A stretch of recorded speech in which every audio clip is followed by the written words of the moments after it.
Welcome to another episode of I'm Dying to Tell You. Um, I'm excited to share today's episode because I got an insight into burnout and what may be causing burnout.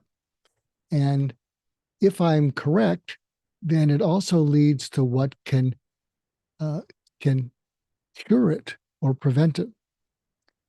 What I realize is that when people are burned out, their cortisol is through the roof. They're under so much stress, they don't feel much control. And when that happens, their cortisol goes very high.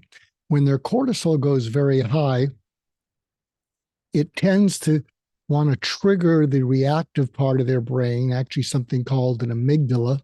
And if they're very responsible, they can't afford to have their amygdala triggered and be reactive. So they have to think under enormous pressure, which causes the cortisol to go way up. And what I've discovered is yes, it's good to meditate. Yes, it's good to do yoga. It's good to do all those things. And that can build up your endorphins. We've heard about endorphins when you jog and you exercise, it increases endorphins and maybe a little bit of dopamine. But what really uh, counteracts high cortisol is oxytocin, which is emotional connectivity. And that probably makes sense because when you're all cortisoled up and you're heading towards burnout, you feel very isolated. And you tend to isolate and you tend to just focus on what you need to get done. And then you go home and then you start all over the next day, maybe getting drunk or binge eating to cope with it. And when you can introduce more oxytocin, it totally dissipates the high cortisol. So one of the ways you can do that is if you have a team and your team is burnt out, get together, meet with each other, have someone facilitate it, and they can just follow my instructions. It will work. And you have everyone talk about a time in their life that they didn't know how they were going to get through it, but they did. Time in their life, they didn't know they're going to get through it, but they did. Also pick a time when someone specifically helped them through it. And also, that person should be someone that they can contact, that they can still connect with. Or if they died, maybe they're next of kin. So, what you do in the group is each person shares what that difficult time was. So, people are being very vulnerable. Talk about the person who helped them out and what they specifically did. And then each person creates a selfie giving that person a power thank you, which has three parts. This is a long overdue thank you. Hope you're doing okay. I was in a group talking about people we're grateful to. You came to mind. And this is what you did for me years ago. You may not even remember it because you did it for so many people, but I remember it. And you went out of your way to do it.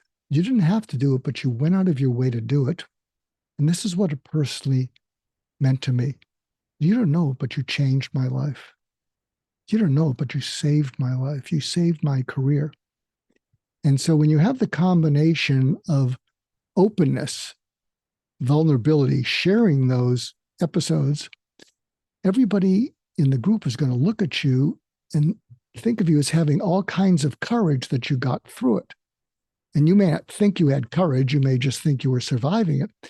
And then when you add to that gratitude, you have the trifecta, which releases tons of oxytocin, of vulnerability, courage, and gratitude. And when you do the selfies, what's going to happen is you're going to feel this enormous relief because in many cases, these are people that you meant to reach out to and thank, but you never got around to it. And a number of these cases, they're going to come back in the next day or two and say, they texted me back. They selfied me back. They can't stop crying. They watched my selfie over and over again.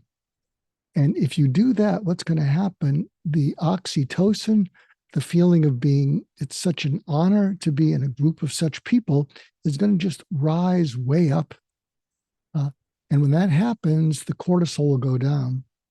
A friend of mine recently bought a professional soccer team in England, and they'd been losing every game. And he would pump them up, and I gave him this activity to do with the team. And they did it. Not everybody sent the selfie, but about half the team did.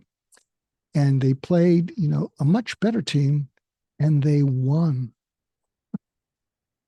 So how is that for proof of concept? So give that a try and think of how that makes sense. And I'd welcome your comments if you think I'm out of my mind, and it won't be the first time that I've shared things with you where you'd say, we feel for you, Mark, what you're going through, but you're really a little bit out of your mind. But give it a try. Think of stress as high cortisol and think of ways to connect emotionally and with gratitude and see what that does. Thanks again for tuning in. We'll share some more with you in the near future.